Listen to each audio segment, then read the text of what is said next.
Ով Տեր, սիրեցի քու տանդ բնակությունը և քու փառքիդ կեցած տեղը,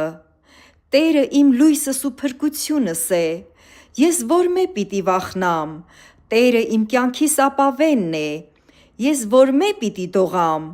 չարերուն իմ մարմինս ուտելու համար ինձի մոտեցած ատենը, իմ նեղիչներս ու թշնամիներս սահեցան ու ինկան, եթե վրաս զորքի բանակ ելլե, սիրտս պիտի չվախնա, եթե ինձի դեմ պատերազմի պատրաստությունը ըլլա, դարձյալ ես վստահ պիտի ըլլամ,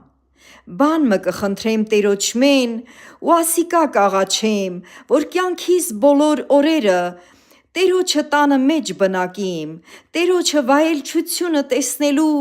ու անոր տաճարին մեջ զինք խնդրելու համար, վասնզի չար օրվան մեջ իր բնակարանին մեջ զիս պիտի պահե, իր վրանին ծածկոցովը զիս պիտի ծածկե։